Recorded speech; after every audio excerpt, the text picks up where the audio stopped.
Hi y'all, how you doing? As you can see, I am back on my couch. If this is your first time tuning in, this is the Big My Experience, where you have an experience of a lifetime. Yes, my name is Big Ma. I'm your host with the most, as you can tell. Anyways, I'm actually shooting this in the middle of the night. That's why the lighting is different. I can't do anything about my lighting. It's giving blue ambience type of very nice and anyways, don't let me get carried away. This particular vlog is going to be me talking about the things I have noticed since I healed from certain things and how I used to be when I was unhealed, when I was in those things. And if you can relate to this, then that would be amazing. So why don't you stick around, like, share, and subscribe because it's gonna be a time. Yeah, yeah, yeah. Anyways, you're welcome to the Big My Experience. Now let's have this experience together. Alright, so the first thing that I want to mention is that these are going to be in five categories. Um, I've been on this healing journey on and off since 2019, and there's been a lot I've had to go through to be able to get to this point where I am now, that I can then share my experiences with you. And if you can relate to any of this, and especially the healed version, that means you're on your way to finally dealing with certain things in your life. I'm sure a lot of people can relate to most of the things I'll be talking about, but these are just things I've observed. I love, as I've said it so many times in my videos, I'm a very observant person. I love challenging myself too, and also when I notice certain things about myself, I like to fix it because I don't want to have to wait for anyone to save me. In fact, nobody should wait for anyone to save them, because you can actually heal yourself. Even though I'm a healer, my job is not to heal you, it is to guide you on how to start your own healing journey and heal yourself. This is why I keep sharing my experiences, and I know people that have watched some of my videos and have seen them apply certain things to their lives and they become better. So it's the same thing. And I decided to share these things that I've learned about myself on my own healing journey, what the unhealed version of me used to do, and now what the healed version of me does, that let me know that I have outgrown, I have survived, I have overcome whoever that was, the old me, dead and gone. And I'm recording this at the end of the 99 portal. So, and if you understand what the 99 portal is about, the 999 portal actually is about, it's an end of a cycle. So it's where you're closing off the old you're closing off old chapters, old things in your past, old things in your life. And I guess it's kind of appropriate that I shoot this video, right? Now, the five categories I'm going to be talking about are my physical unhealed and healed version, my emotional unhealed and healed version, my mental unhealed and healed version, my sexual unhealed and healed version, and my spiritual unhealed and healed version. So we're going to start with the physical. For me, there was a time in my life I allowed myself, yes, I'll say allowed myself to become very overweight. It wasn't because I maybe didn't like to exercise or whatnot. I did that because it was like a shield for me. I had an accident back in 2011 where I broke this arm, a couple of ribs, had a concussion, and that accident was my excuse to put on some more weight because I was someone who never liked the attention men used to give me since I was a kid. Like the first time someone approached me to ask me out, I was 13, he was 18. And I remember thinking, this ain't right. So since then, I've never really liked it. And I noticed that when I had that accident and I put on some weight, the number of men kind of reduced. I know it sounds, counter helpful, but that was how I could shield myself from men growing up. And that's why if you're watching this and you went to high school with me or uni and you tried to diss me and make me feel some type of way because I was fat and it never landed, it's because I didn't care. I still don't actually. I didn't care. It was never about you. I wasn't adding weight or losing weight about you. It was about me. I was the one building that shield around myself because I didn't need it. If you ever met me between 2012 and 2014 when I was at my biggest, and that's another thing that used to annoy people, which is funny because even though I added all that weight, at some point my confidence kind of grew more than usual, and it used to piss other people off that were not as big because they saw the attention I was getting, which I thought was weird. And I hated always when people would say things like, "Oh, I'm not into fat girls' butt." Like, bitch, please, ain't nobody call you. But I digress. So I kind of added that, and in the long run, it started to affect my health, not in the way you think, more like my knees, my back, stuff like that. But I ignored it because I thought I was shielding myself from people, coming after me. I was wrong because it was never about how I looked that these men were after me. It was about the light I carried, but I didn't know that then.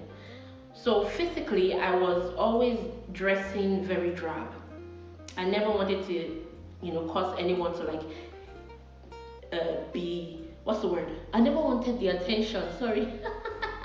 Yeah, I was gonna say English is not my first language, and I remember that I can't even speak my first language. See, at some point I'll just start doing style language, and even that I don't know, we'll just turn it to charades at some point. So I started dressing really drab, really, really drab. I didn't want people to be like, attracted to me because I thought I was protecting myself. I didn't want the attention. A lot of people actually thought I didn't have fashion sense, which was ridiculous because I'm like, no, I'm doing this. Like back then, I would wear like oversized tees, baggy jeans, I'd even tie a durag on my head, I just wanted to look awkward, so you leave me the fuck alone. Well, I was playing myself because that didn't really work. Now, if you fast forward to the healed version of me physically, I wear what I want. I wear what I know makes me look cute. Even if I'm just going to the market to buy food stuff, I'm fully dressed up. I am like, I don't, because I'm not doing it for you, I'm doing it for me. I enjoy looking in the mirror. I pick up my mirror and I'm like, baby girl, you look good. That's me. I don't give a fuck about you. It's not about you anymore. Before I was dressing because I didn't want people's attention, and I still got it, which is crazy. So I just realized, my healing journey, like, why am I then making myself look drab, uncomfortable in outfits that I know I don't like, when I can wear things that make me look good and I enjoy it for me? I don't care about you outside.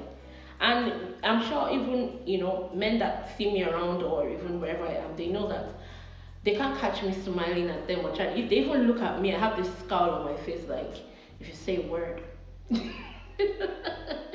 Because I've healed that part of me that had a problem being seen.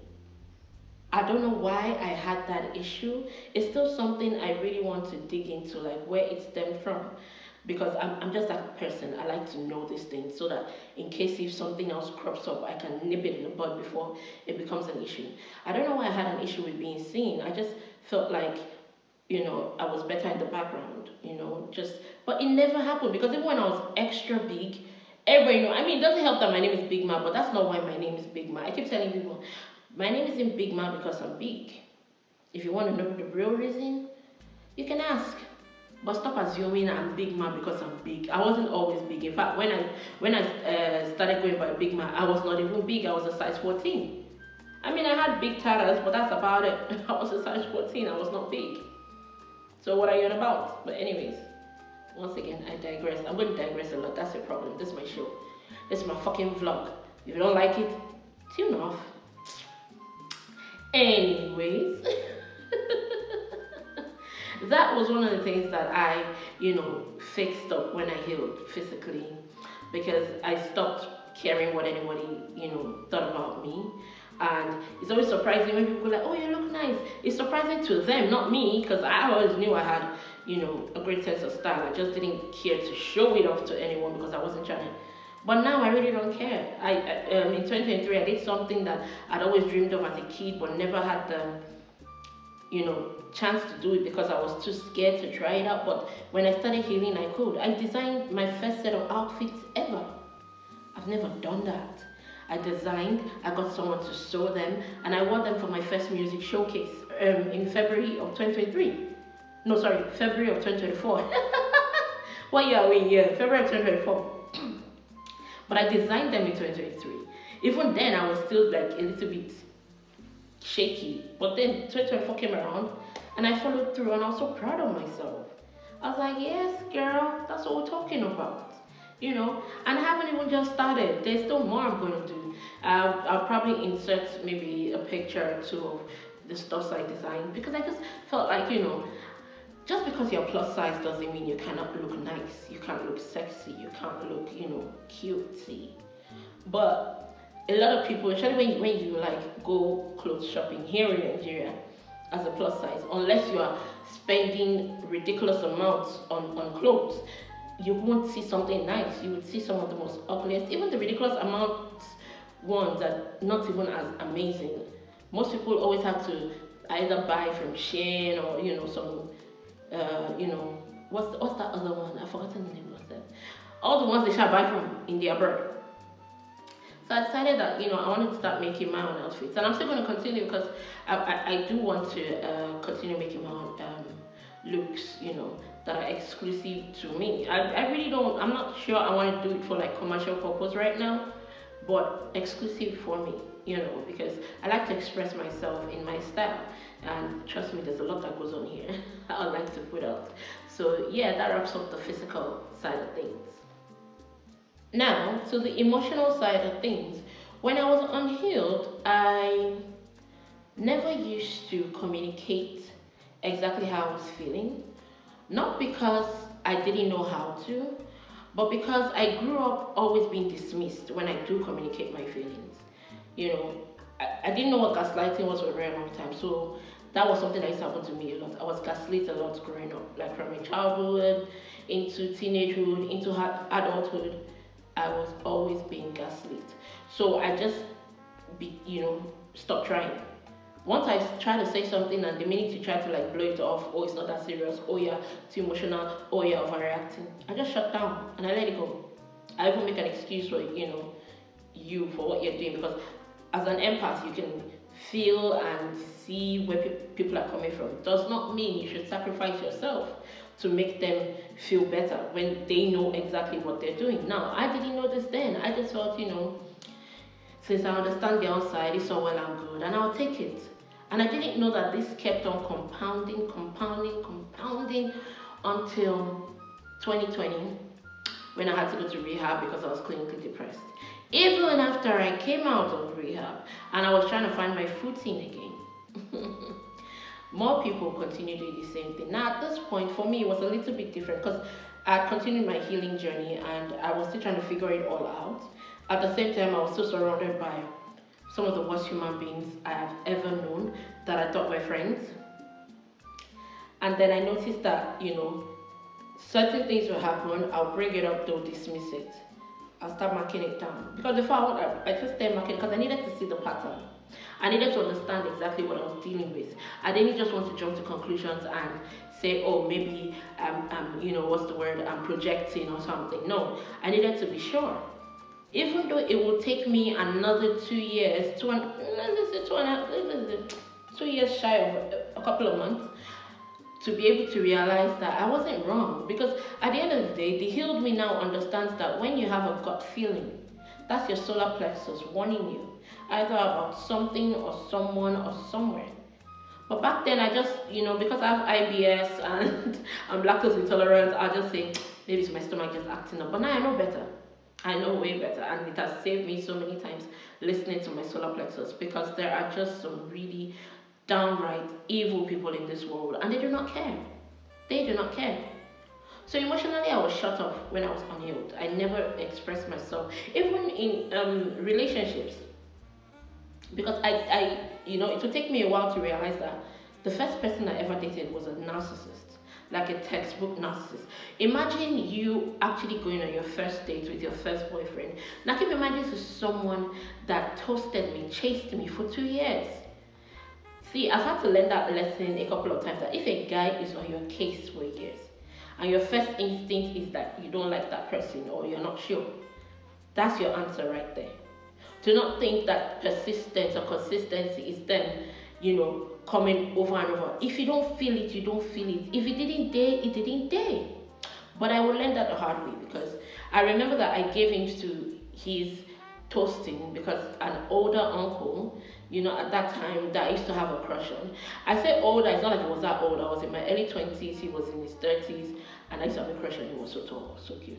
And I was talking to him about my man problems. And then he was like, oh, but this guy sounds so sweet. Because this first boyfriend of mine used to send me poems. It would take me a long time to realize that they were not original poems. Me, I'll be sending him original thoughts and poems.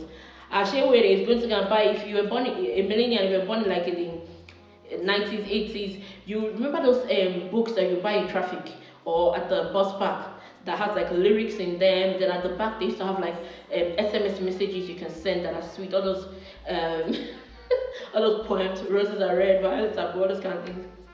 Actually, that's what this guy bought, and he'll be using for me. I mean, I'll be there thinking, oh, I did not know motherfucker was playing me. He had no original thoughts. I was young and gullible. What did you expect? So it was this uncle that, kind of encouraged me that, this guy really likes you, give him a chance. That thing they said that when a guy has been chasing for a long time, I finally give him a chance. You will see Pepe. I did. Because our first date happened to be at the beach with his brother and friends. It was his brother's birthday. Funny things, I've known these people, like, just church, but we've never, been close like that. And I'm there on the date, and he's treating me weird, and I don't understand. And then at some point, I'm like, you know what, I want to go home, I feel weird. And then he's seeing me off, and he's like, that next thing he goes, and keep in mind, at this point, I wasn't even that fat, I was just busty. I just had big tatters, nothing else. The rest of me had a flat tummy, the rest of me was giving slim thick, nothing else. And, he tried to make me feel little. He was like, his friends are making fun of him that he's carried someone that is old enough to be his mother. That why is he with me? Keep in mind, this guy was way older than me. Not like way, I think 4 or 5 years between us. And I obviously did not look that much older. He hated me. That was our first date. He hated the fact that I used to wear makeup. He would always complain to me. He was like, why did you wear makeup? So I'm like, when I say makeup, literally what you're saying, lipstick, and that's about it. Or maybe eyeshadow, max. I didn't even know how to do all of this eyeliner shit back then. But it was always just lipstick, because I always liked to just put lipstick or lip gloss on. And he would try to make me feel like shit. And that kind of built how I saw relationships with men, because that's my first boyfriend. And we would then have an on and off relationship for almost 7 years. Keep in mind, in between that, after the first, I think, time, because that's what narcissists do, so that they can control you. They'll do this thing where they disappear to try to control you, and then you are left hanging. And back then, there were no smartphones. All we had were just regular cell phones. And I'll be calling his phone, he wouldn't pick. Somewhere I got his younger sister's contact, and I reached out to her, and she's like, oh, he's fine. This was 3 months of him not saying shit to me. 3 months. So when I realized, back then, you cannot make me feel some type of way, even now. Once I realized that then there was nothing called ghosting, but once I realized that, your feelings or whatever, you're ignoring me, I move. And I made sure I did. Every time he would go on his long vacation thinking I'll come around. I'm a find me a new man. Yeah, I was young, I was in uni. Are you kidding me? I'm a fine girl. Are you crazy? But anytime his spirit senses that someone else is entertaining me, he'll show up again. I've always been honest. If you are in my life and I see someone else I want to date, and it feels, especially if you are always ghosting, I will let you both know that, see, this one is my school boyfriend, or my Lagos boyfriend, so when I come to Lagos, that's when you usually have time for me. Keep in mind, I'm not sleeping with any of these people. But for me, it was fun. It was fun. But fortunately, it's what actually, kind of formed my emotional habits when it came to relationships. So I stopped, really being open. I remember that after I broke up with this guy, this was, a while later, I dated another friend of mine that I grew up with. This one was even a little bit older. And yeah, even though, I enjoyed talking to him, we used to have a good time and everything. And then, all of a sudden, this was before we started dating. Everything was all fine and good. We start dating, and the next thing, he too starts disappearing. And I'm like, wait till it happen, And And then one day he came around to visit while I was in school, and then he's like, okay, can we talk? And he's like, well, he thinks he preferred it better when we're friends because he could open up and tell me things. But now that we're dating, he doesn't feel secure enough to tell me things. I said, it's good, let's break up. See, there's nothing you can tell me. You can't stress me. I'm still that way till date. You can, as a man, you cannot stress me. Trust me, if I'm stressing over you, it's because I feel like maybe you have sense. But the minute I can clock that there's no sense, and after that kind of thing happens to you more often than not, you kind of just lock up and you're like, I'm not explaining myself to nobody. And when it came to friendships, too, the same thing. If I tell you once that I don't like something, and you're not considerate enough to know that I don't like that thing, you're not going to hear from me again. You're just going to see gone with the wind. But sometimes, as you know, crazy thing is, I'm more like quick to vanish from a man's life than I am from my friends. That was before. Now everybody's on the same level. The healed me does not give a fuck. If I said it once, I've already said it too many times. If I have to see you do the same thing again, then I know it's a conscious effort to piss me off. And I wouldn't make a noise about it. I would leave. And now I even communicate very well. I communicate clearly. Like you cannot say, oh, you misread or you misunderstood. No, no, no, no. You know, back then I was still trying to think maybe you have common sense. But now, nope. I say everything I mean, and I mean what I say. And if you're still trying to pull some kind of like games or whatnot or be disrespectful, I ain't even gonna bother. I'm just gonna leave. Because the mistake most people make about me, because I'm very friendly and I know how to get along with just about anybody, they think I need them around. Y'all, I love my company too much. I love being by myself a lot. I do not understand people who always go like, oh, I'm bored. I'm never bored. When you have as many voices in your head like that I do, never bored. Are you kidding me? Ever. Mm-mm. And I don't even own a TV. I haven't had one since 2018. By choice. So, what the fuck do you think you are? If I am giving you my energy, be grateful. Be fucking grateful. Okay? Now, moving on to mentally. Because of all the things I went through, mostly emotionally, with abusive people, toxic people, it did affect my mental. That's where the, depression of 2020, the Great Depression of 2020 comes in. And before then, I remember that I was diagnosed in 2018 of having bipolar disorder type 2, which didn't make sense to me because when did my mind decide that it was the boss of me? Something in me never accepted that diagnosis, crazy as it may be. And, in 2020, when I went back in the first thought it was, the first time I was being admitted for an addiction to cannabis, which makes me laugh. I'm never addicted to anything that I consume, until they realized, I'd been there in 2018 and, it was bipolar. So then they started to re-diagnose and they realized I was clinically depressed. I'm like, you people think I'm not one of those people that gets addicted to anything. I'm the kind of person, if I want to quit something today, I quit it and I move past it and that's about it. I don't have time to be hanging around fiending. I don't feel fiend for nothing or no one. I don't fiend. I don't even know what that is like. Like, I should be grateful, I know, and I am grateful, but like, it's not just me. That's me. I don't know how to be that person. That's why I can experiment with things, although I've never and I would never experiment with hard drugs because it doesn't make any sense. I don't even take normal paracetamol or make me want to go and take something that was synthetically made in a lab that can actually literally cut my nose, all because I want to feel some high. Sweetie, I'm high on God.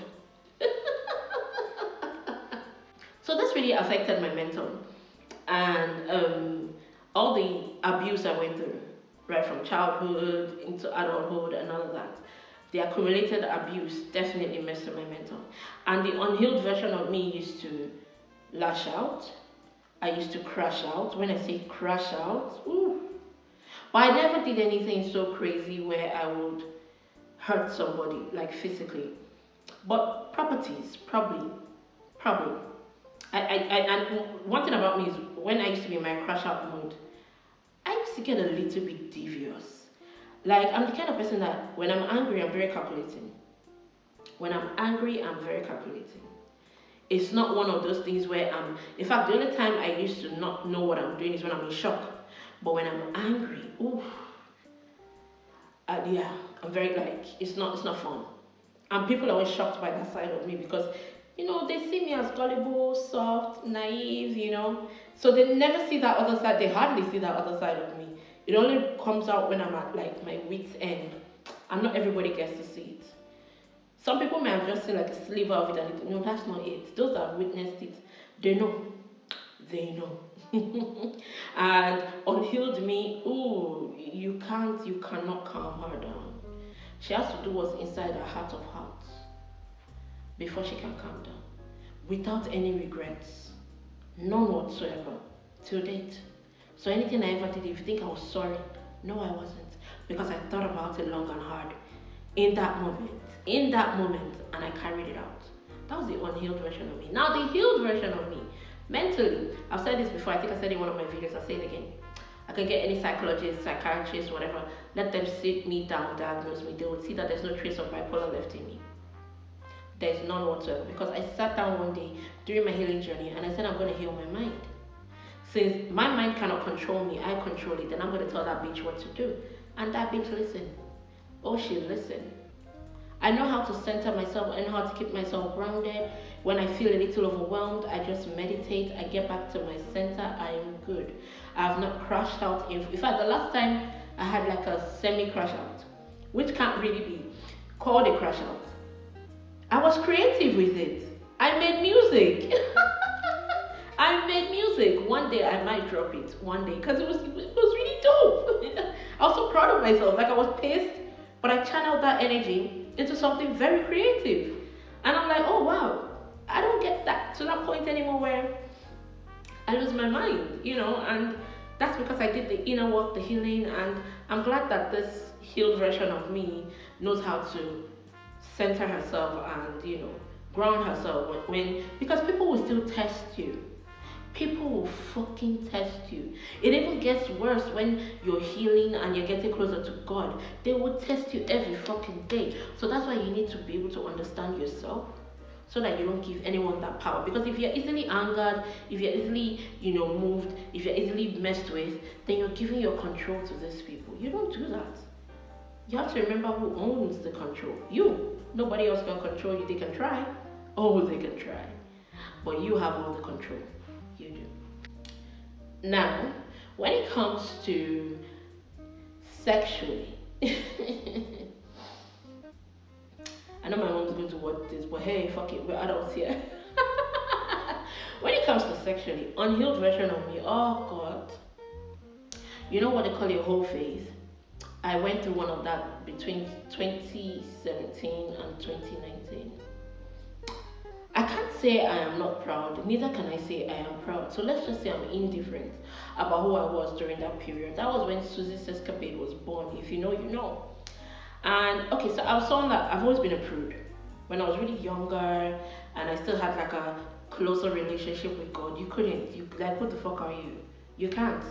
I had boyfriends, all that period, and none of them had access. They knew. They knew. Some even tried to trick me, and I'm like, nope. When I'm ready, it's me that will say when I am ready. I was a virgin till I was 25 by choice. I even had friends who were pretending that they were still virgins just because they felt intimidated that I was always proud of being a virgin. Sweetie, that's just me. Why are you trying to be me? Be happy if you let it, or you're not proud that the person that you let it go with, or you're not proud that you let it go. And somehow, because it would take me years to realize that they lied to me about that. Because I remember one of them was crashing out on some dude so bad because he had his girlfriend over her, which was obvious that was his girlfriend. It would take me years to realize the reason she was crashing out is she gave it to him with all his lies and everything. And I remember wanting, you see, that's one thing, that's why I'm glad that I really don't have any of those people in my life anymore. I've always been very honest. I will tell you exactly how it is when it comes to like, I can tell people's intentions when I see them. That's why there's no man, not a single man that I've had anything to do with that can say they used me. Sweetie, I probably used you. I mean, they could have used my energy, sure, when I didn't know what that was. But like me, the physical me, no, honey, no, no. girls that were in my life back then, when I used to warn them about the guys, all they want is just this. Can you mentally, emotionally handle this? And they think like I'm just saying jargons, and then it happens, and then they start crashing out, and they're doing weird shit, and then before you know it, they start hating me for speaking the truth. So after a while, I just even stopped trying to like one, like do whatever the fuck you want, man. That's not my business. Anyways, I'm talking about me, my own sexual ish. So for me, I really didn't have like, it got to a point. I think it was when I started getting very depressed, because up until 2016, I still had I won't say like I lost control, but I still had like a lock on who I was letting into my intimate space. I could still like, it was either someone I was dating, it wasn't just randos, you understand? But you see, something just switched in me in 2017. And that was where, of course, it was that 2017 up until, 2020 that I was really depressed. And it just became a thing of like, I was trying to quieten something. Like, I felt it. So I found a way to distract myself. And the best way to distract myself was to scheme and probably get any guy I wanted. And I did. As I said, I'm not proud or proud. I'm indifferent. But it is what it is. I did. I did. So if you were ever with me during that period of time, you didn't scheme on me, darling. I sighted you, I spotted you, and I manifested you into my bed. I was unhealed. I was going through something. It's not an excuse, but it's the truth. But I remember after 2020 came around, I think I went celibate the whole of 2021. I didn't want nobody, nothing to touch me. And I realized that anytime I used to go celibate, it wasn't because I was trying to preserve my sacral energy. It was more of a control thing. I wanted to be able to control who had access to me. You understand? But that was the unhealed version of me. That's because I didn't understand the power that, you carry in your sacral, and how as a woman you have to guard it jealously. Not just anyone should have access to it. So in a way, I'm glad that I got that all out of my system while I was unhealed, because the minute I started to lock in with my healing, because I did my healing in stages. We have 7 chakras, right? So I started to take them one by one and deal with them one by one. So it took a minute for me to get to the sacral, and I think I got to the sacral last year, early last year actually. And I became more like guarded, even though I wasn't like celibate, but I just wasn't doing anything with nobody until late last year when I dated the devil. I've spoken about it before, and I didn't know that the devil was the devil, and that really just irked me when everything went sour, and I just locked up. It wasn't even one of those, oh, I'm going celibate. No, I just couldn't imagine anyone touching me, and then I started to, I chose that time that, okay, let's focus on this energy and fully heal it. We need to fully make sure that nobody is having unnecessary access to this part of us anymore. And I concentrated on my sacral healing. And I just realized that even up till now, it's been how many months now? What, 9, 10? I don't even know anymore. But I can't imagine anyone touching me that isn't from God himself, that God goes like, oh, I approve this. I do not care who you are. I don't care how, the chemistry is chemistry. I do not care if you do not get approved by God himself. Locked. Okay? That's the healed version of me. Yep. You cannot. So if you actually had the unhealed version of me, all right. that was like low vibrational coochie. So like, if you enjoyed it, all well and good. If you thought that was the best, if you know, you know. Now, finally, spiritually, when I was unhealed, my spiritual hygiene was shit. As you can tell, I had toxic friends. I had narcissistic boyfriends. I had the worst kind of people always strepsing in and out of my life for so many years, because my spiritual hygiene wasn't even, did I even have one? Yes, I've always loved God. Yes, I've always, believed in God. God has done so many miraculous things in my life ever since I was a kid. but I didn't have that intimate one-on-one relationship with him. I just had a surface, oh, I love God, I know God is good, but like getting to know him, getting to understand his purpose for my life and all of that. I didn't have that, but that was something I also concentrated on my healing journey. When I started, I was like, you know what? I really want to know God. I want to understand why he put me on this earth. And the best way and the fastest way for me to do that was to know myself. You cannot know God without going within, without knowing who you are. You can't know him from the Bible. You cannot know him from, going to any religious gathering. I'm being very honest with you. You cannot. To know God intimately, you have to go within. Who am I? Why was I placed on this earth? What makes me great? What makes me small, and how can I break it out of it? What are the things in me that are unhealed, and how can I fix them? The only way you can get to that point is to go within. It's not by going to any gathering of people. I'm not saying there's anything wrong with that. Some people need that, and that is all well and good. But if you truly want to know God, you wouldn't go to gatekeepers of God to know him. Religious people, religious leaders are gatekeepers of God. They want you to come to them to be able to get through to God, when in fact you can access him right there in your living room, right there in your room, right there by yourself. You don't need nobody. All you need is to sit down and start having a conversation with God. It might start looking like maybe you're crazy, because most people think the only time you talk to God is when you want to pray, Father, Lord. And I've always said this thing.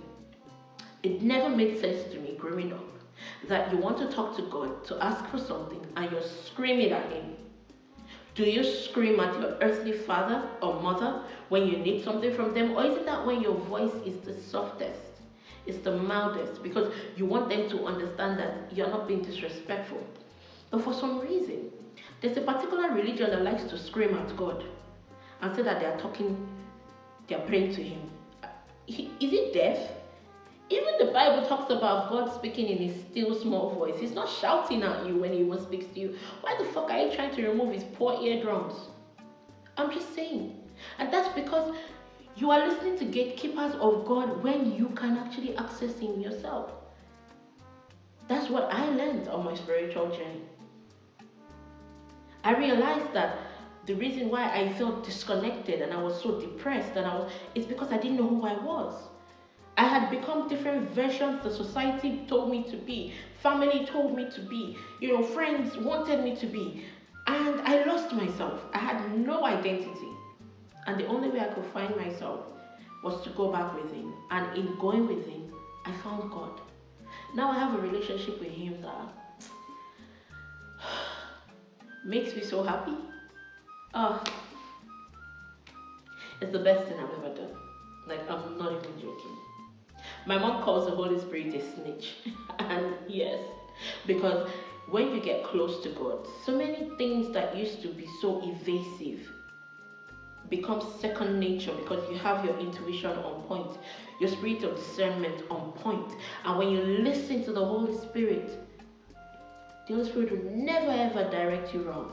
If anything, it's there to snitch on whoever is trying to get at you so that you can avoid it. And it's one of like the best relationships ever. Like for me, it's God, family. No wait, let me start again. God, me, family. I was like, where are you in all of this? Yeah, it's God, me, family. That's how crazy it is.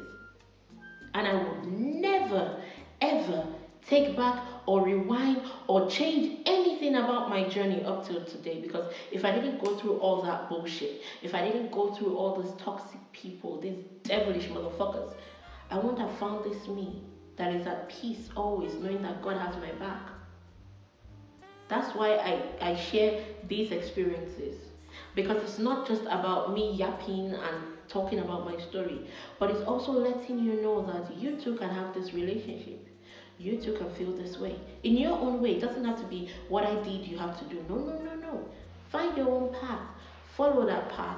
And I'm sure that I've yapped so much that time has gone, but it was kind of important that I did this. And I really do hope that someone out there watching this would understand would assimilate and would also take this as a sign to take your healing journey more seriously. Now, if I missed something, you might try to let me know, or if you have any further questions, do ask in the comment section. I'm going to add the link to my music once again because y'all, I need y'all to go stream that shit. I got good tunes up in there. I got good tunes up in there. So I need to start knowing who my firecrackers and fireflies are. Let's build a community, babies. And if you're in Ibadan, sub, say hi, or just say hi from wherever you are watching this, man, because you guys are amazing. Thank you for watching this far. Do not forget to like, subscribe, and share. And until next time, I love you, but God loves you more.